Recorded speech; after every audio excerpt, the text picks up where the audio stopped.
Welcome back, Wolfpack. Verlis here to some more Fan Fridays, and we have a battle from Ken's bringing us a filthy Smeargle, but something filthier than anything we've ever seen before, and then leading with the Fortress. I like that we're seeing Fortress. It can catch the opponent off guard and do some really silly things. So I want to see how this one's going to kind of unfold right there, as Alakazam versus Fortress is the matchup. Yeah, I don't really know what could happen. You might see setup, you might just see cheese. Who knows? Who knows? So that's going to be a withdraw on the Alakazam. Alakazam does not want to deal with Fortress right now. Decides to bring in Arcanine for that 4 times super effective hit right there. And then Arcanine's Intimidate doesn't really bother the Fortress at all. And then Stealth Rock for free does get set up. Now, if we see like counter again on the Fortress, as there's like a Flare Blitz from the Arcanine. Ooh, Thunder Fang. I guess anticipating a switch into something else. But Fortress has Explosion. Who needs counter when you're just gonna use Stealth Rock Explosion? GG. Not gonna be enough to take down Arcanine. Arcanine has a lot of natural bulk to it. Ferrothorn, or not Ferrothorn, the Fortress. I keep calling Fortress Ferrothorn because they all have Fs. There's roughly the same letters in this Pokemon. They do the same things. A 4 times weak fire tank setup. My bad. But Spore on the Smeargle comes in. And then Arcanine is gonna be asleep. So what is Smeargle going to do with this new Spore? Alright, let's go force a withdraw from the opponent though. And then going into the Alakazam. Takes a little bit of Stealth Rock's damage. Not the worst that could happen. Smeargle has Mean Look though. Okay. This looks like it's just going to be sheer troll. Also, I haven't seen Mean Look. I can't believe they took Esper's eyes. That's hilarious. So that's another Spore. I mean, either way, it's like win-win. They're stuck in the Spore. Or they switch to get stuck in the Spore. And now we get to see what the Smeargle does. Smeargle uses Imprison. Oh no! It's Imprison Transform! That's not okay. That's so wrong. And there it is. So you lock them in, you get them asleep, you Imprison Transform, and then they can't use any of the moves because they're all sealed. And that's a force into the struggle to do very little damage. And then take a lot in recoil. Smeargle with that Psy Shock in return. Actually a pretty decent option right there, considering that Alakazam has a much higher special defense than defense. So getting that physical hit is pretty strong. So you just get to lock out the opponent. And what are they going to do in response? So Mudsdale comes in. The only issue is that there is no surprise factor, that the opponent knows exactly what is going to be going down right there. So Smeargle actually switching out. I guess if he still has full health, he can do it again. And then Mandibuzz comes in, just completely wall out the Mudsdale. Mudsdale's Earthquake will not do anything. And if that's going to be like a Toxic.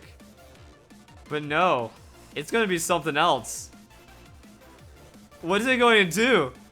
Sharply Z Mirror move on the Mandibuzz. Why would you want it? Oh my goodness, takes the Earthquake and throws it right back at the opponent with a boosted attack in the Z form for boosted damage as well. I mean, Mudsdale's very tanky. But how much damage can a Mandibuzz do? I guess if like bulk man, oh my god. Not a KO, but that's still kind of ridiculous. And then Mudsdale with the Heavy Slam in return. So, Heavy Slam onto Mandibuzz.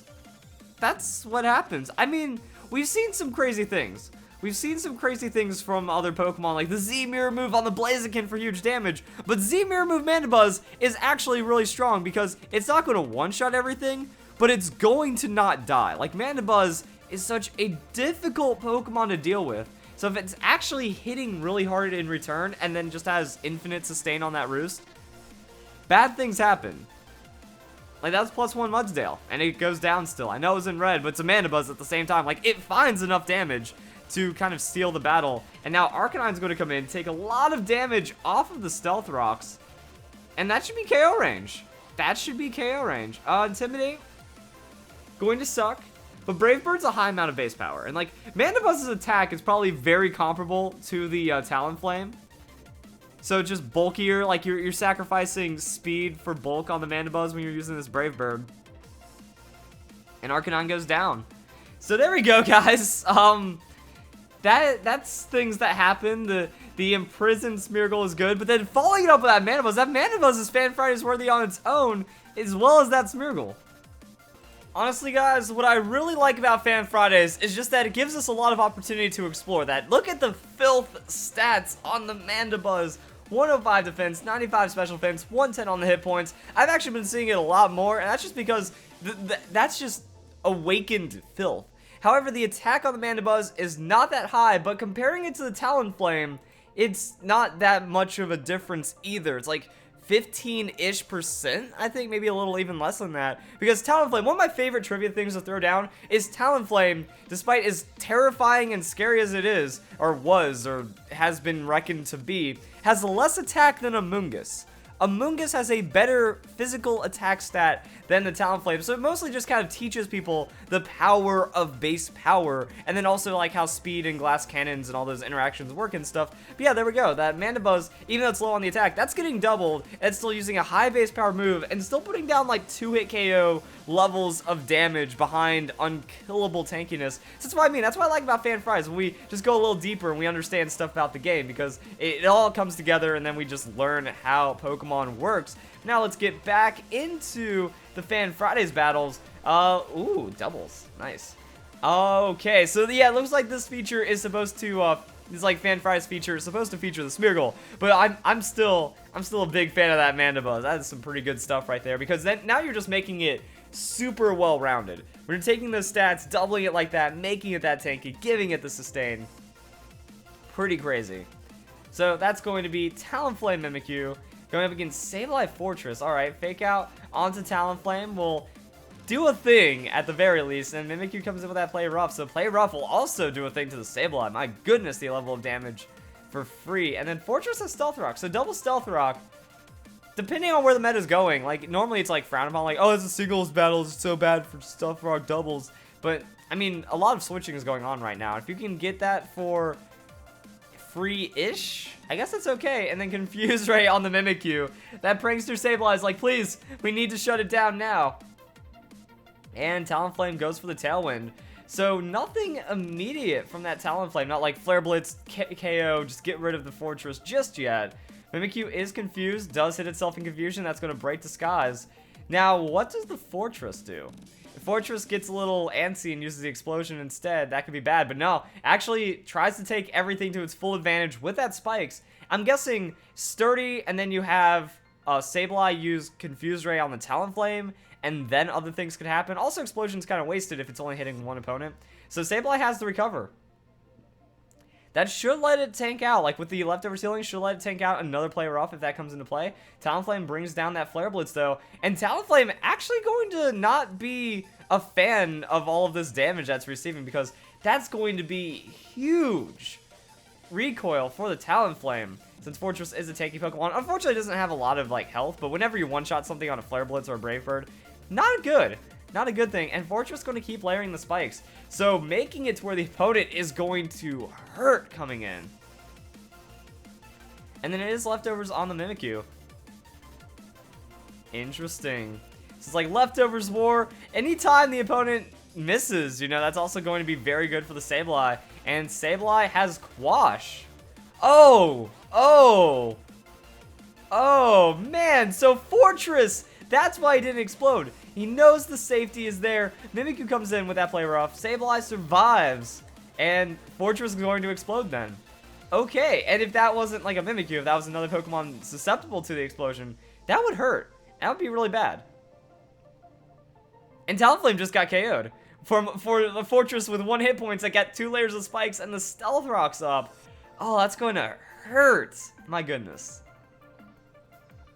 Mimikyu comes in though with that leftovers, and it's back up to full. So Sableye is kind of hating it. You know, that's a lot of damage coming from that Mimikyu with that Play Rough. That will be Mawile coming in as a response, and then Smeargle as well. So Smeargle, can it get the setup again? Like, I mean, when you have Quash on that Sableye, you kind of get to write whatever you want. That understanding what's going to happen. Sableye comes in, Quashes Mawile, you just lock it down. Like, that's the Pokemon I would choose, and that's how I would choose to do it, because that's Mega Mawile Transform Imprison. And Mimikyu can't really do much against it, and Mimikyu wants to KO these Sableye. So if you use... Ooh, what? No. Oh, that's unfortunate. Sableye avoids the play rough though. Smeargle gets the spore. Okay, so it's still outsped. Never mind.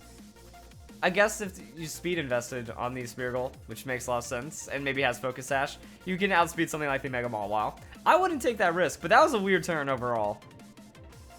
But what I mean is, like, if Sableye becomes a sacrificial Pokemon, then you can get a lot out of it. Oh, wait, the opponent had Tailwind, too. What is this Smeargle? How does it keep outspeeding everything? So Mimikyu's move gets postponed in this situation, and there we go. Quash Spore combo is disgusting, because you can do things like that. And Mawile's still gonna be asleep. So now we have double asleep. And now you get to write your own check on this one as to what the Smeargle is going to do. And in doubles, it does give you another opportunity as well. That if two of the opponent's Pokemon are KO'd, that means half of your opponent's team is on the field and can't switch out. So that gives Smeargle, like, you don't have to mean look, you don't have to do any of that stuff. And Sableye will recover as well. So that's going to be Smeargle with the Imprison. So whenever you see Smeargle throw down the Imprison, you leave. You run. You go far away because it's not going to get any better. Mawile's going to wake up and go for that play rough though. So switching it up. Oh, double play rough. One will target Sableye, take it out. Mimikyu going for the damage onto the Smeargle. And that's going to be that one. But yeah, the double wake up, not good. Oh no, Ditto though. The double transform? Oh god. Imposter. Ditto. For the Mimikyu. Ditto floats on the air with the air balloon. Alright. And Z move. Smeargle. What? Restoring its hit points for the Z transform. Okay. I guess you can do that. And Mimikyu can't use Imprison because it's sealed. Because it... Wow. I guess that's something that can happen too. That if the opponents share moves, you can completely block them out with that Imprison. I don't think I've ever seen that interaction before. So that's going to be Mimikyu with a Shadow Ball onto the other Mimikyu. And that's not going to be enough to KO. But Mimikyu returns a Shadow Ball to the Mimikyu, to the Shadow Ball to the Mimikyu. Ditto. It just takes some damage right there, but the special defense drop will show. Air Balloon pops for the Ditto. Smeargle has Flamethrower. So the Mawile tech getting a little exploited right there, but Mawile has no moves left, goes for the struggle. Hits Ditto. Mimikyu does a little bit of damage. That's going to be big recoil right there. And it seems like, just depending on the speed ties, this should work out. Like speed tie, Mimikyu outspeeds. Mawile's completely shut down, and then things happen. So Ditto gets to use the Shadow Ball in this situation. And this battle's so strange. Like, what happened? It's just game. It's crazy. So Smeargle comes in with that Iron Head, just getting that little bit of finishing damage onto the Mawile. And now we get to see Rotom come in. So Rotom, last Pokemon for the opponent, doesn't really have much that it can do in this situation either. Destiny Bond from the Ditto. Oh no, the Destiny... See, that's the thing, like, when you transform the opponent, they know what you can do, so they can, like, play around their own strategy, because there's no surprise factor. But you know if they're holding on to something silly like that. And that's gonna be a super effective hit, taking down the Ditto, but then that means Mawile gets a free play rough or something. Or, never mind, Destiny Bond happened. So yeah, complete outplay on every... I wouldn't even play Pokemon for a week. Like, if that happened to me, I would just put down the game, and I would be done for quite a bit of time. Because that just went so crazily in every aspect. And I love that Sableye. Quash Sableye, I guess because of nerf to Mega Sableye and also Mega Sableye not being that great in doubles to begin with, Quash Sableye needs to make a return and all kinds of fun stuff like that. Even through the non-stop nerfs that Game Freak has made to Spore and Sleep and stuff like that, still finding a way. That was a pretty amazing battle. So if you guys enjoyed that battle, I'll see you in the next Fan Fridays. Oh, let me